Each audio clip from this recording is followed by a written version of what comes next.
Dear students, आप सभी का स्वागत है हमारे यूट्यूब चैनल पर।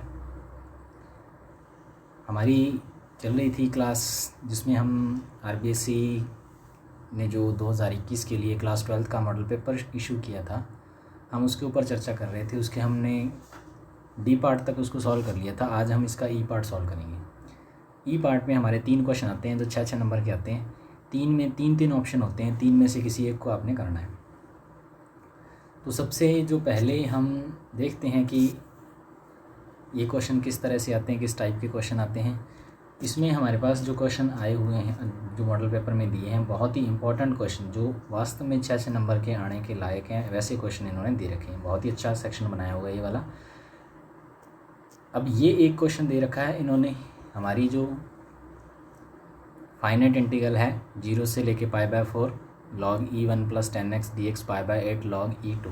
अब इस एक्सरसाइज में कुछ एग्जांपल्स हैं और कुछ ऐसे क्वेश्चंस हैं, उनमें से एक क्वेश्चन डेफिनेटली आता ही आता है। तो इनमें से ये क्वेश्चन देखो बहुत अच्छे से इसमें डाला हुआ है। फिर दूसरा देखो log x + x² + a², ये हमारा इंटीग्रेशन से सिंपल क्वेश्चन डाल दिया। ये हमारा मैक्सिमा और मिनिमा से ये वाला क्वेश्चन डाल दिया। तो ये 3 जो क्वेश्चन डाले बहुत ही अच्छे क्वेश्चन, बहुत ही इंपॉर्टेंट क्वेश्चन है। फिर इसने आगे जो इसके अगला जो क्वेश्चन है 27, उसमें 3 क्वेश्चन डाले हैं डिफरेंशियल इक्वेशन से। ये भी डिफरेंशियल इक्वेशन का क्वेश्चन, ये भी डिफरेंशियल और ये भी डिफरेंशियल। ये हमारा सेकंड डेरिवेटिव का। ये डिफरेंशियल इक्वेशन से जो क्वेश्चन डाला है, ये हमारी होती है जो वेरिएबल सेपरेशन वाली इक्वेशन, उसमें सेपरेट होने वाली इक्वेशन होती है, उसके अंदर बदलने वाली ये हमारी समीकरण दे रखी है, लीनियर इक्वेशन दे रखी है, डिफरेंशियल इक्वेशन दे रखी है। दूसरी हमें होमोजेनियस फॉर्म में दे रखी है, और तीसरा हमें डबल डेरिवेटिव का क्वेश्चन दिया। बहुत ही अच्छे तीनों क्वेश्चन दे रखे थे इस पार्ट में। फिर आगे जो हमारा है, उससे आगे वाला पार्ट, उसमें हमें वेक्टर के 3 दे दिए। वेक्टर के तीनों क्वेश्चन है 28 नंबर क्वेश्चन में, जिसमें हमें 2 वेक्टर के बीच की न्यूनतम दूरी यानी शॉर्टेस्ट डिस्टेंस फाइंड करनी है। और ये तीनों क्वेश्चन बहुत ही इंपॉर्टेंट क्वेश्चन है। पूरी एक्सरसाइज में से ये 3 टाइप के क्वेश्चन बनते हैं जो सबसे ज़्यादा हमारे एग्जाम में पूछे जाते हैं। इन्हीं में से कोई ना कोई टाइप आपसे पूछा जाएगा। पहला जो टाइप है उसमें इसने पूछा है 2 जो लाइंस दे रखी हैं उनके बीच का शॉर्टेस्ट डिस्टेंस निकालो, और दूसरा हमें दे रखा है कि 2 लाइंस आपस में इंटरसेक्ट करती हैं तो उनका इंटरसेक्शन पॉइंट फाइंड करना है। और तीसरा हमें क्वेश्चन दे रखा है एक पॉइंट की एक लाइन से परपेंडिकुलर डिस्टेंस हमें फाइंड करनी है। यानी ये जो 3 क्वेश्चन हैं बहुत ही इंपॉर्टेंट क्वेश्चन, और इनमें से ही एक ना एक क्वेश्चन आएगा इसी टाइप में से। यानी ये टाइप हो गया, 3 टाइप के क्वेश्चन टोटल मिला के दे रखे हैं, और तीनों में से कोई एक टाइप का क्वेश्चन आपसे 6 नंबर का डेफिनेटली पूछा जाएगा। अब देखिए, अब हम इसको सॉल्व करते हैं। सॉल्व करने के लिए सबसे पहले हम क्वेश्चन उठा लेते हैं हमारा जो फाइनाइट इंटीग्रल से उठाया गया। इसमें इसने क्या कहा, 0 से π/4 log 1 + 10x बराबर π/8 log 2। ये हमें सॉल्व करके दिखाना है। अब देखो इसमें होगा क्या, इसमें हमारे पास जो इंटीग्रेशन दे रखा है उसको हम i के बराबर मान लेंगे। तो उसको हमने i के बराबर मान लिया कि i बराबर 0 to π/4 log e1 + 10x, इसको हमने i मान लिया। अब हमारे पास एक प्रॉपर्टी होती है, प्रॉपर्टी नंबर 4 जिसको हम बोलते हैं। प्रॉपर्टी नंबर 4 होती क्या है कि अगर हमें किसी क्वेश्चन की लिमिट इस तरह से दे रखी है 0 to a f(x) dx, तो उसको हम लिख सकते हैं f(a - x), यानी लिमिट को आप 0 से a अगर लिमिट है तो इस लिमिट में से x को माइनस कर दो, उसे फंक्शन में रख दो। यानी हमें रखना है फंक्शन में a - x। a यहाँ पे लिमिट दे रखी है, जो a - x से जब हम इसको सॉल्व करेंगे तो हमारा ये आंसर उतना ही आएगा जैसा हम x से सॉल्व करने के बाद आंसर आता है, सेम वही आंसर आएगा। अब देखो, अब जब हम इस क्वेश्चन को करेंगे तो होगा क्या, हमने इसको i मान रखा है, i मानना है, तो अब हम इसको रिप्लेस कर देते हैं। रिप्लेस कैसे करेंगे, रिप्लेस कर दिया हमने इसको इस तरह से कि जहाँ जहाँ पे हमारा x था वहाँ पे हमने π - x पुट कर दिया। π - x का मतलब π/4 - x पुट कर दिया। यहाँ पे हमारे पास था 1 + 10x, यहाँ लिख दिया 1 + 10 π/4 - x लिख दिया, इसको π/4 - x लिख दिया। अब देखो π/4 - x लिखेंगे तो ये कितना बनेगा, i बराबर log e1 + 10 π/4 - x। अब इस 10 π/4 - x का फार्मूला हम लगा देते हैं। 10a - b का जो फार्मूला होता है वो क्या होता है, 10a - 10b/10a + 10b। 1 minus ten ए टेन बी, ये फार्मूला हम अप्लाई कर देते हैं। तो यहाँ क्या आएगा, ए की जगह पे पाई/4 और बी की जगह पे एक्स आ जाएगा। तो हमारा कितना बना ये 10 पाई/4, ये हमारा कितना बना 10 पाई/4 माइनस 10x बटे 1 प्लस 10 पाई/4 10x। ये हमने फार्मूला अप्लाई कर दिया। अब 10 पाई/4 कितना होता है 1 होता है, तो आई बराबर कितना आ गया log 1 प्लस 1 माइनस 10x बटे 1 प्लस 10x। ये हमने फार्मूला अप्लाई कर दिया। अब जैसे ही हम 1 प्लस 10x को नीचे एलसीएम लेंगे तो ये 1 प्लस 10x का मल्टीप्लाई इसके साथ होगा 1 plus 10x plus 1 minus 10x। 10x से 10x कट गया, बचा कितना log e2 upon 1 plus 10x। अब हमें पता है कि log m बटा n जो होता है उसको हम लिख सकते हैं log m minus log n। तो log 2 बटे log 1 प्लस 10x को हमने लिख दिया log 2 minus log 1 plus 10x। तो इसको लिख दिया log 2 minus log 1 plus 10x। अलग अलग कर दिया इंटीग्रेशन में, log 2 dx log 1 plus 10x dx। अब देखो ये जो पार्ट था ये तो हमारा i के बराबर ही आ गया, ये हमारा i था तो इसको हमने i के बराबर रख दिया। तो ये हमने i के बराबर इसको पुट कर दिया। अब i के बराबर रखा तो ये कितना बन गया i बराबर 0 टू पाई/4 log e2x माइनस i। इस i को हम अगर दूसरी साइड ले जाएं तो दूसरी साइड ले जाने से क्या होगा, ये i उधर चला जाएगा तो ये 2i बन जाएगा। 2i बराबर कितना हो गया log e2 1 into D x. अब 1 इंटू डी एक्स का कितना हो जाएगा x, और लिमिट हमने लगानी है 0 टू पाई/4। जैसे 0 टू पाई/4 लगाएंगे तो कितना बन जाएगा 2i बराबर पाई/4 log 2।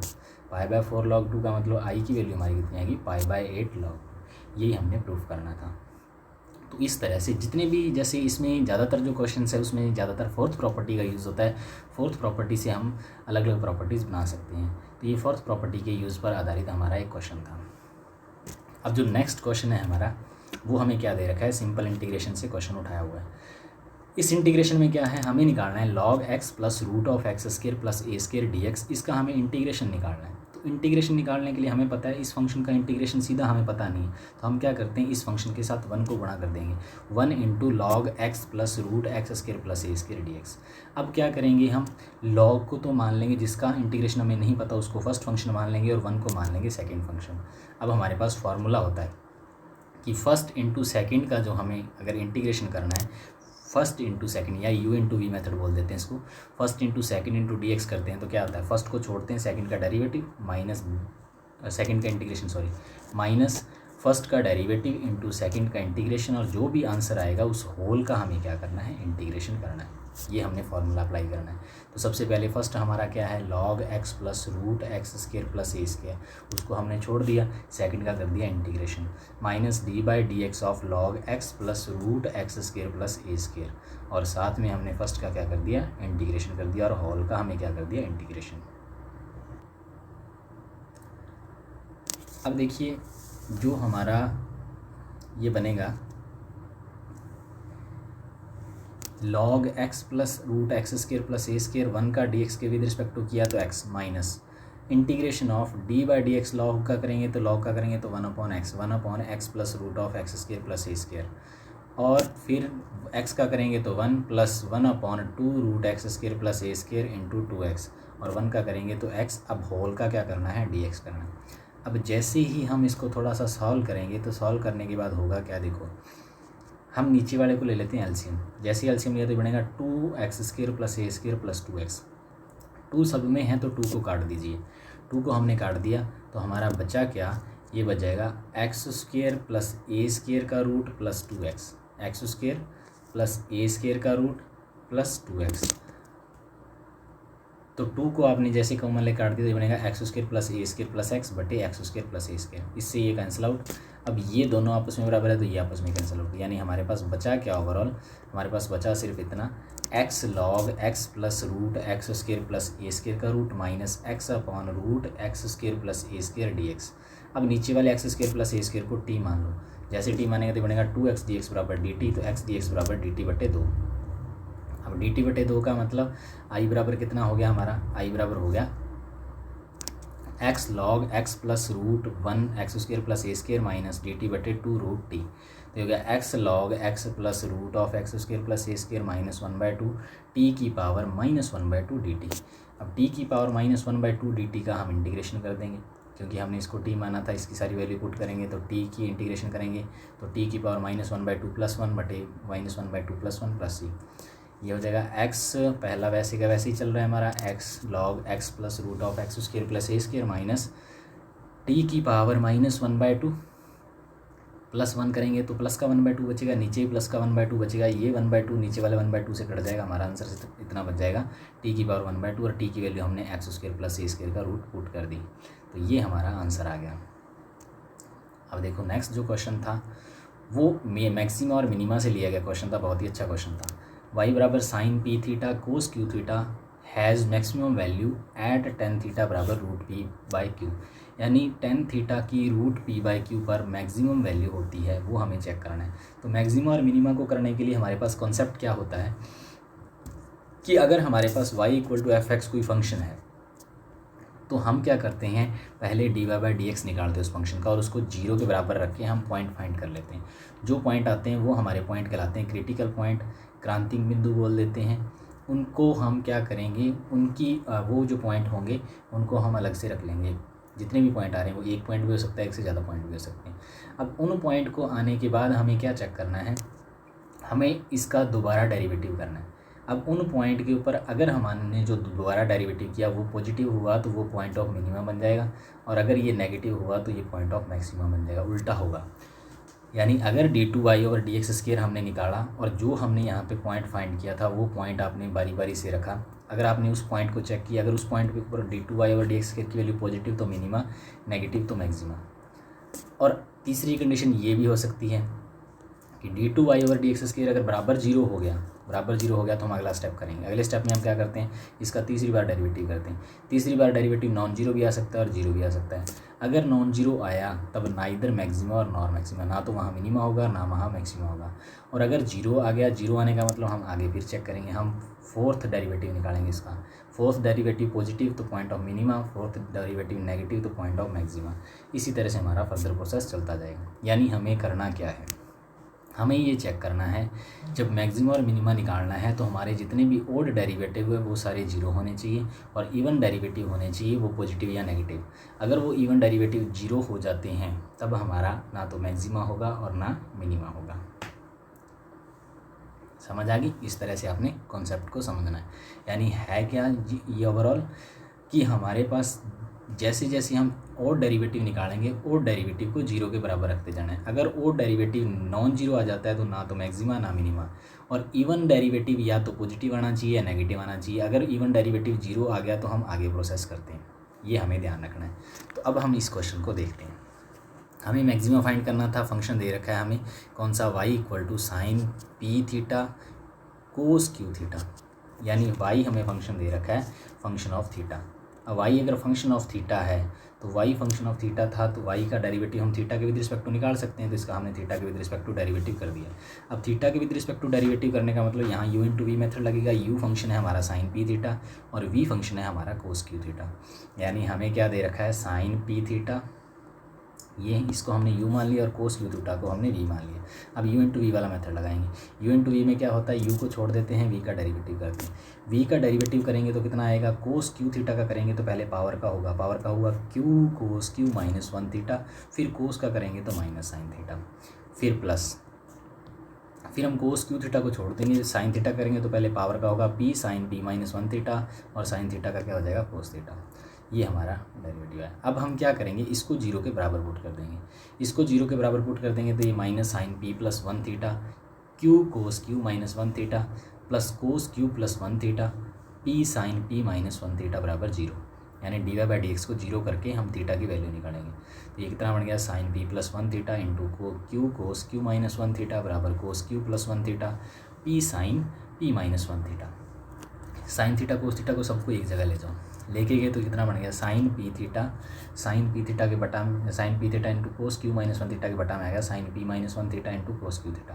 अब जब हम देखें तो इनकी पावर में डिफरेंस 2 का है, इनकी पावर में भी डिफरेंस 2 का है, तो अपने पास बचेगा कि ऊपर पावर ज़्यादा है, नीचे पावर, ऊपर साइन की पावर ज़्यादा है और नीचे कोस की पावर ज़्यादा है। तो हमारे पास ओवरऑल बचेगा क्या रिजल्ट, साइन स्क्वायर थीटा बटे कोस स्क्वायर थीटा बराबर p/q।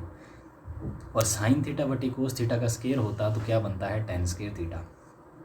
टेन स्क्वायर थीटा की वैल्यू हमारे पास कितनी आ गई, पी बटा क्यू, यानी टेन थीटा की वैल्यू आ गई plus minus root p by q. लेकिन हमें सिर्फ एक ही पॉइंट कंसीडर करना है, जब टेन थीटा बराबर कितना हो, रूट पी बाई क्यू। तो हम इसका डबल डेरिवेटिव कर देते हैं। जैसे ही हम डबल डेरिवेटिव करते हैं तो डबल डेरिवेटिव करने के बाद हमें क्या करना है, जो हमने d y by d theta निकाला उसका एक बार और डेरिवेटिव करना है। तो d y by d theta का हम दोबारा डेरिवेटिव करते हैं। ये था sine p theta cos q theta minus q tan theta plus p cos theta. इसको हमने थोड़ा सा चेंज कर लिया। चेंज कैसे किया देखो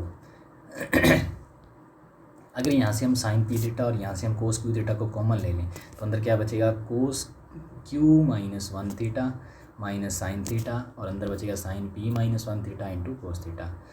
जब इसको थोड़ा सा और सॉल्व करेंगे तो ये हमारा साइन पी प्लस वन और यहाँ साइन पी माइनस वन है, तो छोटी पावर कौन सी है, पी माइनस वन, उसको हम कॉमन ले लेंगे। कोस क्यू माइनस वन को कॉमन ले लेंगे। जैसे ही लेंगे तो ये हमारा रिजल्ट इस तरह का बनेगा। बाहर तो बन जाएगा sine p theta cos q theta, अंदर बन जाएगा minus q tan theta plus p cot theta. ये बाहर वाली वैल्यू तो हमारी क्या बन गई, वाई बन गई। अंदर क्या बन गया, minus q tan theta plus p cot theta plus p cot theta. अब हम इसका डेरिवेटिव कर देते हैं। डेरिवेटिव करेंगे तो पहले वाई का करेंगे d y by d theta और इसको छोड़ देंगे, प्लस फिर वाई को छोड़ेंगे और इसका करेंगे तो माइनस क्यू टेन का क्या होता है, सेक्स स्क्वायर थीटा, और कोड का क्या होता है, माइनस को सेक्स स्क्वायर थीटा। अब ये बना डी टू वाई और डी एक्स स्क्वायर बराबर d y by d theta. हमें पता है d y by d theta minus q tan theta plus p cot theta plus y minus q one plus tan square theta minus p one plus cot square theta. ये कितना बना, d y by d theta minus q tan theta plus p cot theta minus y q one plus tan square theta plus p one plus cot square theta. हमने minus को common ले लिया बार। अब देखो हमने टेन स्क्वायर थीटा की value p by q निकाली। अब जब टेन थीटा बराबर पी बाई क्यू निकली कैसी थी, जब d y by d theta zero थी, तो पी बाई क्यू इसमें पुट करेंगे तो ये तो जीरो ही आने वाला है। समझ आ गई, ये तो हमारा जीरो ही है। अब बचा सिर्फ इतना पार्ट। इतने पार्ट में हम क्या करेंगे, टेन थीटा की वैल्यू पुट कर देंगे। तो d two y over d theta की वैल्यू हमारे पास कितनी बन गई, one q into one plus p by q plus p into one plus q by p. ये हमने सारी वैल्यू पुट कर दी यहाँ से।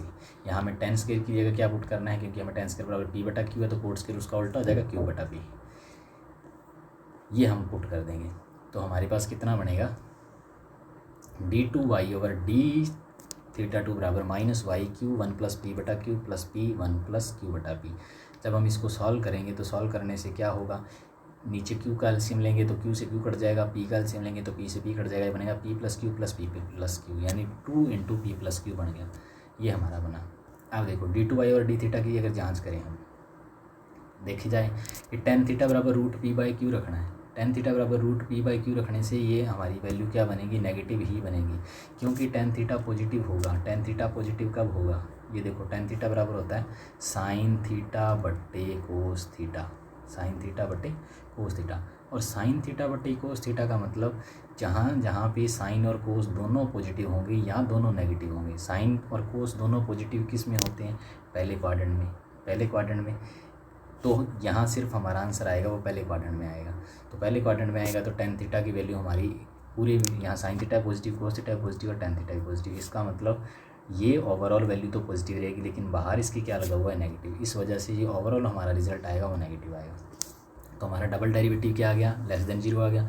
और डबल डेरिवेटिव जब लेस देन जीरो आता है तो इस पॉइंट के ऊपर हमारा फंक्शन क्या हो जाता है, मैक्सिमम हो जाता है। तो इस पॉइंट को हम क्या कहेंगे, पॉइंट ऑफ मैक्सिमा कहेंगे। यही हमसे पूछा गया था। अब देखो इसका second 27 number question. 27 number question में हमें क्या पूछा गया है कि d y by d x बराबर डिफरेंशियल इक्वेशन दे रखी है, हमें उसको सॉल्व करना है। 4x plus y plus one का whole square equation reducible to variable separation of variable की ये हमें समीकरण दी है। तो हम क्या करेंगे, 4x प्लस वाई बराबर 4x plus y plus one को v मान लेंगे। v मानेंगे तो ये बनेगा x के विद रिस्पेक्ट टू डेरिवेटिव करेंगे तो 4 plus d y by d x बराबर डी वी बटा डी एक्स। तो d y by d x बन गया हमारा d v by d x minus 4। तो d v by d x minus 4 बराबर कितना हो गया, वी स्क्वायर, यानी d v by d x की वैल्यू कितनी आ गई, वी स्क्वायर बटे 4 आ गई। अब सेपरेशन ऑफ वेरिएबल लगा सकते हैं, वी और एक्स में सेपरेट कर दो। वी और एक्स में सेपरेट करेंगे तो कितना आएगा, डी वी बटे वी स्क्वायर प्लस 4 बराबर डी एक्स। अब इंटीग्रेशन कर दो, इंटीग्रेशन करेंगे तो कितना आएगा, इंटीग्रेशन ऑफ डी वी बटे वी स्क्वायर प्लस 4 बराबर इंटीग्रेशन ऑफ डी एक्स। अब डी वी बटे वी स्क्वायर प्लस 4 को सॉल्व करने के लिए ये फार्मूला लगाएंगे, डी वी डी एक्स बटे ए स्क्वायर प्लस एक्स स्क्वायर का फार्मूला होता है 1/a tan इनवर्स एक्स बटे ए। ये हो गया डी वी बट्टे वी का स्केयर प्लस 2 का स्केयर, वी का स्केयर प्लस 2 का स्केयर, इसको हम सॉल्व करेंगे तो कितना आएगा 1/2 tan इनवर्स v/2 बराबर एक्स, क्योंकि एक्स की वैल्यू कितनी है वी है और ए की वैल्यू कितनी है 2, तो 1/a करेंगे तो 1/2 tan इनवर्स v/2 बराबर एक्स प्लस सी। तो tan इनवर्स v/2 की वैल्यू कितनी आएगी 2x प्लस 2c, v/2 कितना आ गया tan 2x प्लस 2c, तो v बराबर कितना आ गया 2 tan 2x प्लस 2c, तो v की वैल्यू रख देंगे 4x प्लस वाई प्लस 1 बराबर 2 tan 2x प्लस c। ये हमारा आंसर आ गया। अब देखो जो डिफरेंशियल इक्वेशन थी जो पढ़ी थी उसका एक छोटा सा सार मैं आपको बता देता हूँ। सबसे पहले हम जो पढ़ते हैं डिग्री और ऑर्डर के बारे में पढ़ना है कि डिफरेंशियल इक्वेशन की डिग्री क्या होती है, ऑर्डर क्या होता है, जो हम पहली वाली वीडियो में डिस्कस कर चुके हैं जिसमें हमें एक शॉर्ट टाइप का क्वेश्चन पूछा गया था। फिर हमारे पास सॉल्यूशन के जो तरीके होते हैं वो पहला होता है सेपरेशन ऑफ वेरिएबल, फिर convert to separation of variable जो हमने अभी सीखा, फिर आता है होमोजीनियस और कन्वर्ट टू होमोजीनियस, फिर हम लीनियर डिफरेंशियल इक्वेशन पढ़ते हैं और फिर हम reduce to linear differential equation पढ़ते हैं जो बर्नौली इक्वेशन होती है। ये पूरी हमारी डिफरेंशियल इक्वेशन होती है। अब देखो हमारा जो अगला क्वेश्चन दे दिया वो इसने होमोजीनियस का दे दिया। होमोजीनियस का रूप क्या होता है, फंक्शन को कैसे लिखते हैं होमोजीनियस में, होमोजीनियस में ये दिया होता है dy/dx बराबर y/x प्लस 10y/x। या तो होमोजीनियस में सीधी सीधी बात याद रखो कि हर स्टेप में अगर x और y की घातों का योग समान है तो वो फंक्शन हमारा क्या रहता है, होमोजीनियस फंक्शन रहता है। या उसको इस फॉर्म में लिखा जा सके dy/dx बराबर fy/x या dx/dy बराबर fx/y। अगर इन दो में से किसी एक फॉर्म में लिख सकते हैं तो हमारा फंक्शन क्या रहेगा, होमोजीनियस फंक्शन रहेगा। तो हम क्या करेंगे, यहाँ पुट कर देंगे y बराबर vx। होमोजीनियस को सॉल्व करने के लिए हम क्या करते हैं, y बराबर vx पुट करते हैं। y बराबर vx पुट करेंगे, यहाँ से dy/dx की वैल्यू निकाल लेंगे। तो dy/dx की जो वैल्यू आएगी वो हमारे पास क्या आएगी, v plus x dv/dx। v plus x dv/dx को हम यहाँ पुट कर देंगे, v प्लस एक्स dv/dx बराबर v प्लस 10v बन जाएगा। अब ये v और x में सेपरेशन ऑफ वेरिएबल बन जाएगी। v और x में सेपरेशन ऑफ वेरिएबल लगाएंगे तो कितना आएगा dv/10v और dx/x। अब इंटीग्रेशन कर दो, इंटीग्रेशन करेंगे तो dv/10v को हम ऊपर लेके जाएंगे तो क्या बन जाएगा कोट v dv और ये बन जाएगा dx/x। कोट v कितना होता है log sine v, cot v का इंटीग्रेशन लॉग साइन v और dx/x का क्या होता है log mod x plus log c। Mod x लिखने का लॉजिक ये होता है कि x हमारा लॉग के अंदर हमेशा पॉजिटिव वैल्यू रहनी चाहिए, साइन v भी पॉजिटिव रहना चाहिए। तो साइन v बराबर यहाँ हमने कॉन्स्टेंट को भी लॉग की फॉर्म में ले लिया तो लॉग साइन v बराबर लॉग c मॉड x, क्योंकि log m plus log n बराबर लॉग m इंटू n होता है। तो साइन v बराबर कितना आ गया c मॉड x। साइन v की वैल्यू रख दी आपने y/x बराबर कितना आ गया c मॉड x। तो y/x की वैल्यू आ गई sine inverse c into mod x, c into mod x sorry. तो y की वैल्यू कितनी आ गई x sine inverse c mod x। ये हमारा आंसर आ गया। अब इसमें जो थर्ड क्वेश्चन दे रखा था वो डबल डेरिवेटिव का दे रखा था कि y बराबर sec x प्लस 10x है, देन d2y और dx स्क्वायर की वैल्यू हमें फाइंड करनी है। तो पहले हम y का x के विद रिस्पेक्ट टू पहले डेरिवेटिव कर देते हैं तो कितना आ गया dy/dx बराबर d/dx of sec x plus 10x। sec x का डेरिवेटिव sec x 10x और 10x का क्या होता है sec स्क्वायर x। यहाँ से sec x कॉमन लेंगे तो 10x प्लस sec x आ जाएगा।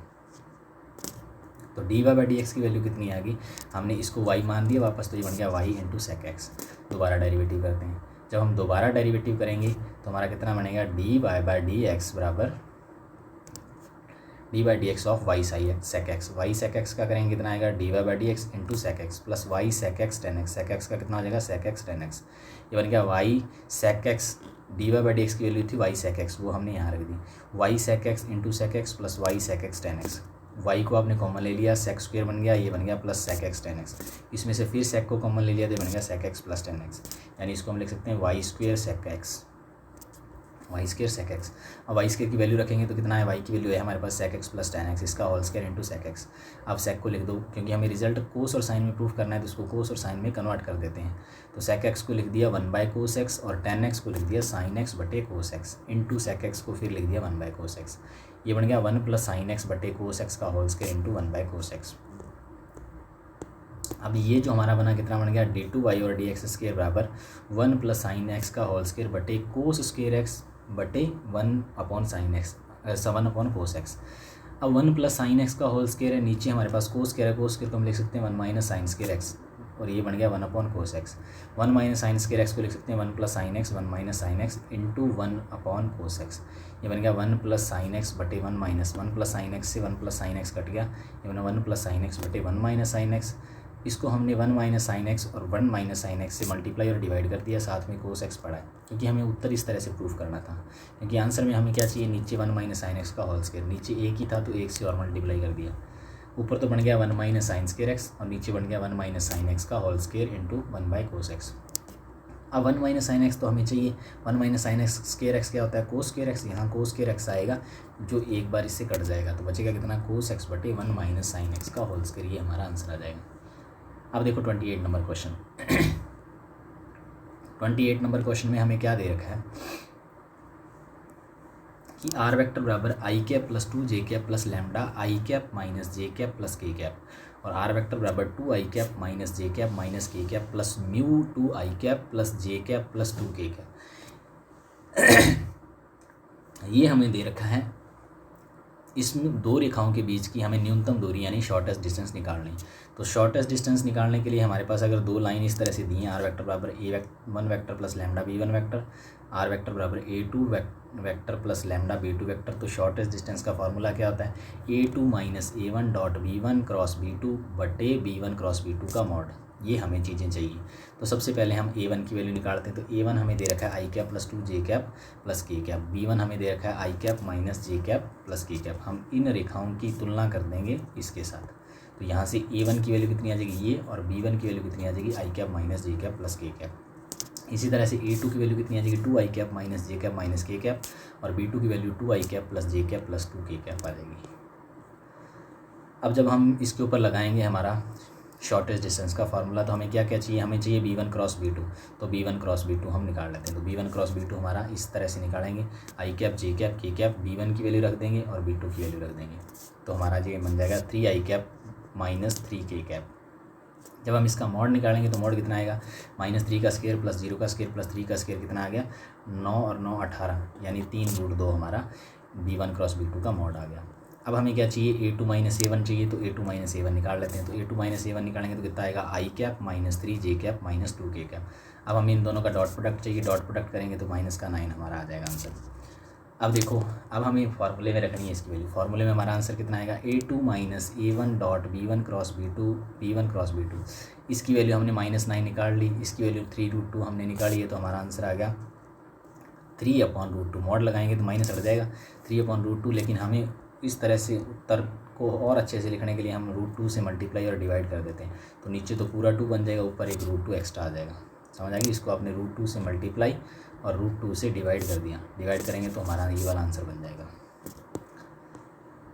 अब देखो, अगला जो क्वेश्चन था उसमें भी हमें दो लाइन दे रखी थी और उन लाइन को चेक करना था कि क्या ये लाइन आपस में इंटरसेक्शन करती हैं या नहीं। तो अब हमें लीनियर फॉर्म कार्टेशियन फॉर्म में लाइन की इक्वेशन दे रखी है, x माइनस 4/1 बराबर y प्लस 3/-4 बराबर z प्लस 1/7, और दूसरा दे रखा है x minus 1/2 y plus 1/-3 z plus 10/8। Line first है जो वो किस पॉइंट से पास आउट हो रही है, 4 - 3 -1, और इसके डायरेक्शन रेशो कितने हैं 1 - 4 7, और दूसरी लाइन है वो 1 -1 और -10 से पास आउट है, और 2 - 3 और 8 इसके डायरेक्शन रेशोज हैं। इंटरसेक्ट करती हैं, ये हमें प्रूफ करना है। तो प्रूफ करने के लिए इंटरसेक्शन जब भी करना है तो हम क्या करेंगे, इस रेखा के ऊपर एक पॉइंट फाइंड कर लेंगे, पहली रेखा के ऊपर एक पॉइंट और दूसरी रेखा के ऊपर एक पॉइंट फाइंड कर लेंगे। अगर इंटरसेक्शन करती हुई, इंटरसेक्शन करने का मतलब कहीं पे एक पॉइंट उनका कॉमन आएगा, तो कॉमन आने का मतलब हम क्या करेंगे, एक कोई भी इस लाइन के ऊपर पॉइंट फाइंड कर लेंगे, कोई भी इस लाइन के ऊपर पॉइंट फाइंड कर लेंगे। पहली लाइन के बराबर R1, दूसरी के बराबर R2 मान लो। अब हमें R1 और R2 की वो वैल्यू ढूंढनी है जिससे ये पॉइंट बन जाए। तो उसके लिए हम क्या करेंगे, उसके लिए हम इसको R1 और R2 मानेंगे, तो हमारे पास क्या बनेगा, x माइनस 4/1 बराबर R1, y प्लस 3 - 4/-4 बराबर R1, z प्लस 1/7 बराबर R1।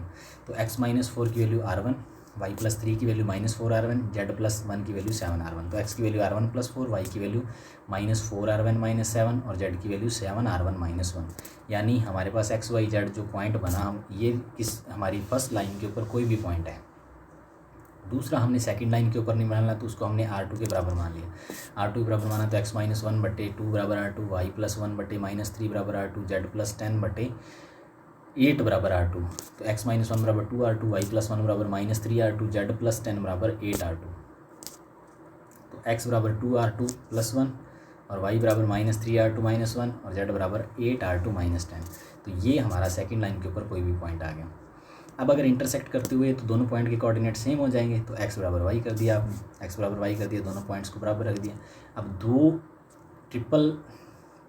ट्रिपलेट आपस में बराबर है, तो इसका मतलब इसका पहला एलिमेंट इसके पहले एलिमेंट के बराबर, इसका दूसरा एलिमेंट इसके दूसरे एलिमेंट के बराबर, इसका तीसरा एलिमेंट इसके तीसरे एलिमेंट के बराबर रखेंगे तो हमारे पास 3 समीकरणें बन जाएंगी।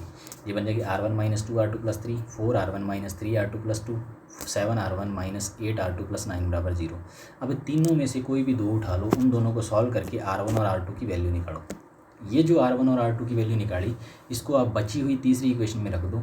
अगर तीसरी इक्वेशन सेटिस्फाई हो जाए तब तो हमारी इक्वेशंस आपस में सेटिस्फाई करेंगी, तब तो हमारी इक्वेशन इंटरसेक्ट करेंगी, नहीं तो नहीं करेंगी।